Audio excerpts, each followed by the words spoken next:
Just a quick introduction of myself. I'm Sam Zhou. I'm the Assistant Commissioner for Operations and Asset Management for New York State DOT. We're certainly the pink elephant in the room.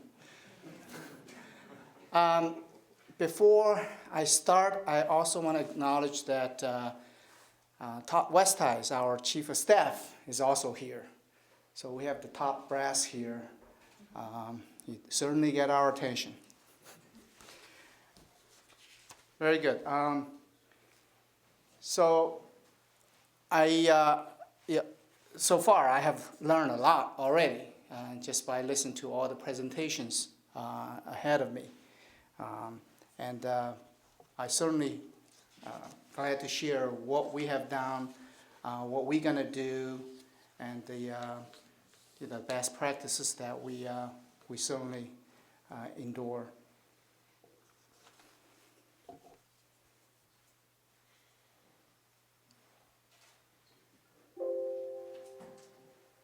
Apologize. Okay.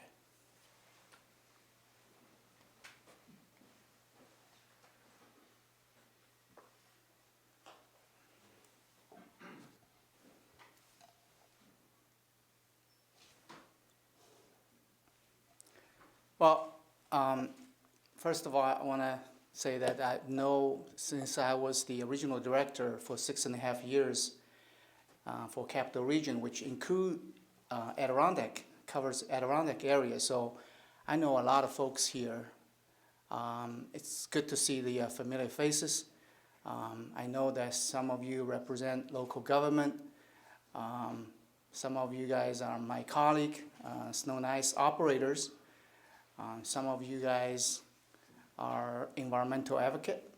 Some are concerned citizens. But we are all roadway users, right? We all want safe roadways. And safe roadways is a lifeline for local economy, for job creations, and for Adirondack area. That's tourism. Adirondack Park rely on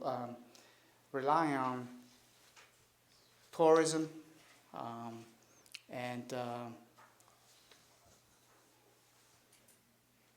if that could be negatively impacted, if the water body is destroyed. High salt content also have some health hazard. It could be a health hazard. I also learned that some of the salt content could affect the local properties, as I heard previously. I think it's important to acknowledge that roadway maintenance operations and the environmental concerns needs to be balanced.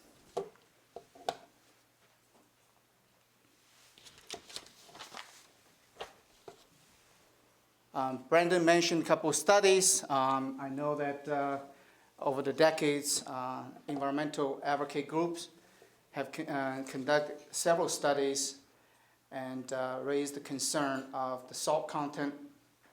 Salt levels are rising. The bottom line is that I want to say that your concerns certainly get our attention. That's why we're here. And DOT wants to be part of the conversation. And DOT is definitely committed to be part of the solution as well.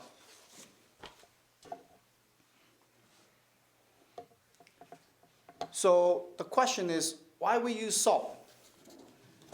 Put it simply, to maintain safe roads.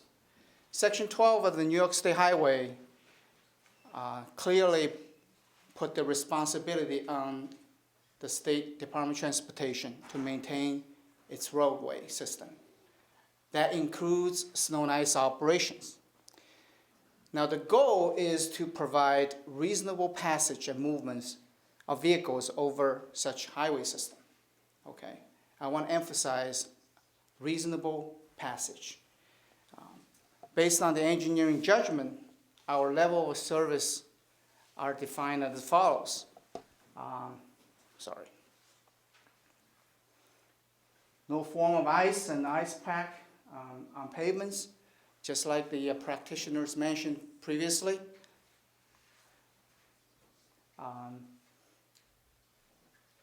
We try to create clear wheel path and center line. And we try to clean up all the travel lanes within 2 hours after the event is ended. Now, we are slightly different from some local operators. We work 24/7, okay? I know some of the local operators, they may stop at night. We work around the clock during the event until the road is cleared. And the reason is we have to maintain and provide emergency access for all communities and travelers. And it is also important that we sustain commerce throughout the event.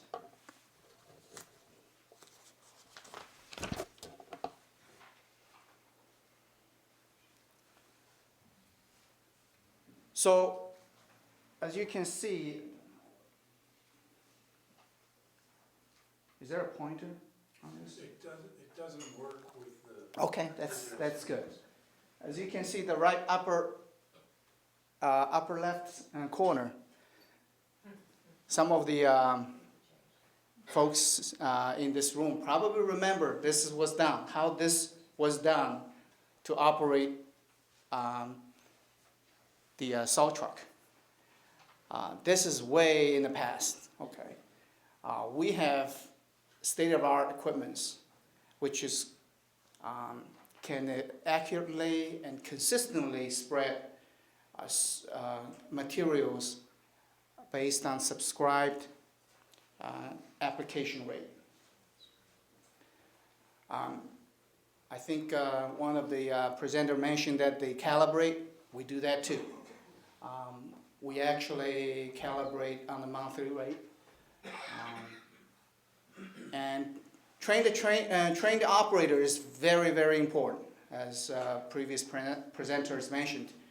We actually require operators to be certified before they can get into the truck. So it's not only they can drive the truck, but also they understand the salt handling practices. And we do brine too. We actually started applying brine and pre-wet the salt starting 2015 in this area. Okay. And one thing I didn't mention here is we also use treated salt in the entire Adirondack area for a number of years now. Of course, we share our best management practices with other state DOTs. Just here we learn a lot too. And a couple of other things it's worth to mention that all our plow trucks are equipped with GPS. Some of the trucks actually also installed with AVLs. And the goal is we're going to continue to install AVLs more operate the trucks. One thing I'd like to share is the salt reduction pilots. We actually had a salt reduction pilot about 10 years ago in Lake Placid area. And built upon this success, we initiated two new pilot projects starting 2018, so it's last season. 2 locations, 9N in Lake George and 86 in Lake Placid. Leveraging the best management practice, the goal of these pilots is to explore further salt reductions capability without reducing the level of service. I want to emphasize we're doing this not impacting the level of service that we provide to the general public. And some people ask why? Because safety is our top priority. Get into a little bit more on the salt reduction pilots in these two areas. First is a 17-mile segment along the west side of Lake George. Essentially, it's from the village of Lake George all the way up to, which is tied to the section that town of Hague, and on the south end. It dovetails with the Founder for Lake George Salt Reduction effort that folks just got the award for. And the goal is to further explore further reduction in salt application rate. It's worth to mention that we do use brine. I know some folks actually questioning, do we use brine? We do, okay? We use brining for pre-storm preparation.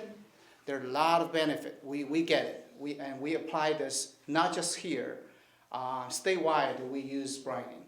And for the capital region, we have own brine making capabilities, and every county apply brine. Okay?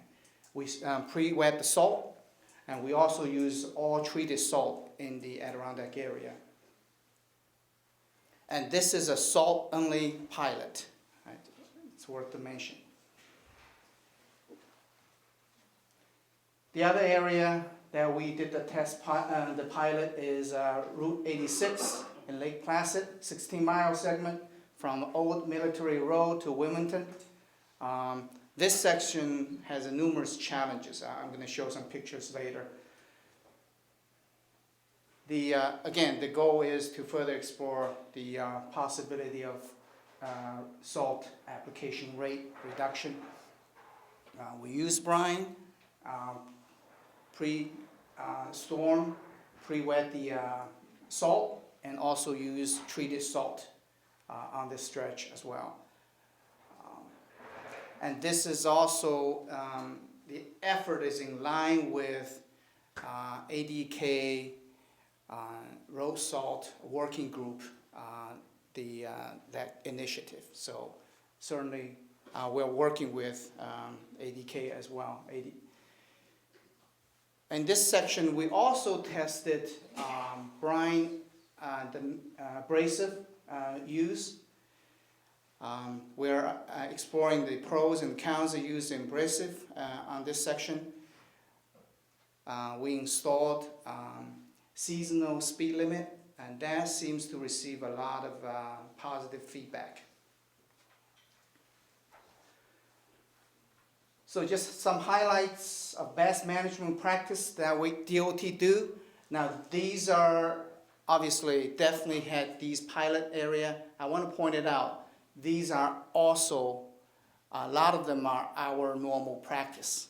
We have done this for years. We monitor, for these particular pilot area, and the trucks are actually installed with the AVLs and GPS, so we can abstract the data in 10-second intervals. So we monitor during the event, we analyze the data post-event. We do a tons of training to the operators, making sure they understand why we're doing this, so they can be, the practitioners and the advocates for this, exploration. Mentioned about the treated salt. This is an example on the lower right corner. Obviously, you can see the difference. The right side is the wet and pre-wet salt. On the left side is not, and you see the clear difference between these two. So we always pre-wet the salt. We use treated salt. The upper right shows the treated salt with a different color. The other thing it's worth to mention is we also try to address some nuisance locations with our summer program. The lower picture demonstrated how the summer work program can benefit the snow and ice operation. I forgot who mentioned it. I think Rob mentioned it that a section of their road, you have shady areas, you have ditch that is shallow, water get onto the pavement. We have these cases on 86 as well, and this is example that some of the summer maintenance program, such as ditching, such as selective tree removal. We're not advocating for clear cutting. Okay, we're talking about selective tree removal could benefit the winter program. So that's something that we are working very closely with DEC, try to get it, have the summer program down on these stretches of road. More pictures of the best practices. My predecessors, the presenters mentioned about the brine application, and it's clearly the upper middle. You can see the benefit of using brine. For the two pilot locations, we have state-of-art plow trucks. The lower left shows a two-stage plow truck that we applied. Can't remember this one. I believe this one is on Lake George stretch, and we also have the live edge on the Lake Placid stretch. Upper left corner, that's the AVL data we can pull, and we can correlate with the locations that we hit the blast, right? I think Steve mentioned it, that you can detect where you apply the salt a little bit more, because sometimes you do need it to clear the road. So this is how we do analysis after the event. What we also done on the stretch of 86 is we also developed water monitoring plan. We're in collaboration with the New York State DEC and the DOH.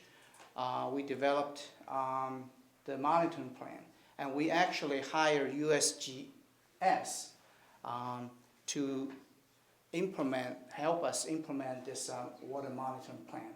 And it's the monitoring plan for both the surface water and groundwater. And 3 locations were selected. Multiple wells have been installed and continue to be installed. And this is a years-long study that we're going to conduct. And we certainly engage advocates to participate in this effort.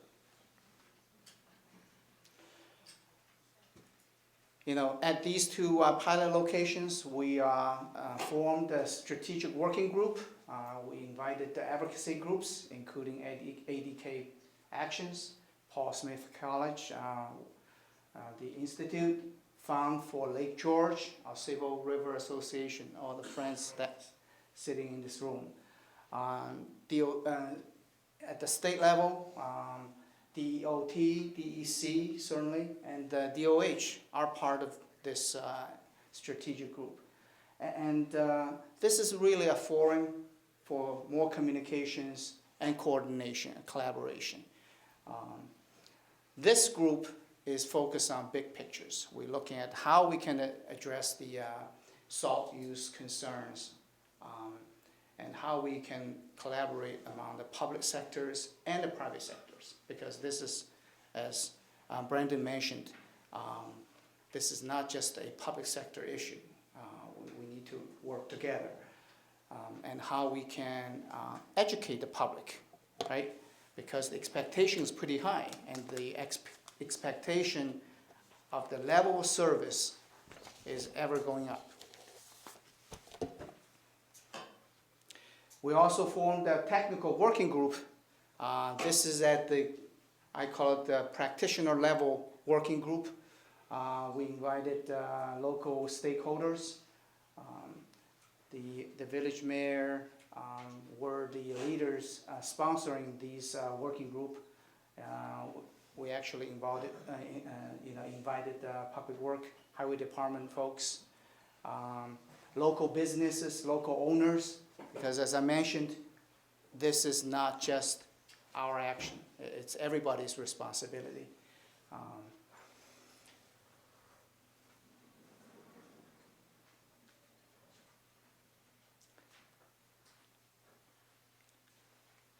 So after 1 year pilot program last year, I'm pleased to say that we have achieved a meaningful reduction of salt use and also yield some cost savings. And in order to validate, this is only 1 year result. Of course, we want to validate the result with statistically significance. So we're going to continue these pilot for the following, for the next few years, and with the monitoring program as well. So, and we're doing this and really try to achieve a better outcome. We try to understand, better understand the road salt application rate, better understand the pros and cons of abrasive mix. We definitely are doing better and better on our internal training of the operators. The goal is, once we have the result of the pilot programs, we can apply this across the board, not only in the Adirondack area, but statewide. So this is the goal we try to achieve. This is it. So, any questions? We have time for questions.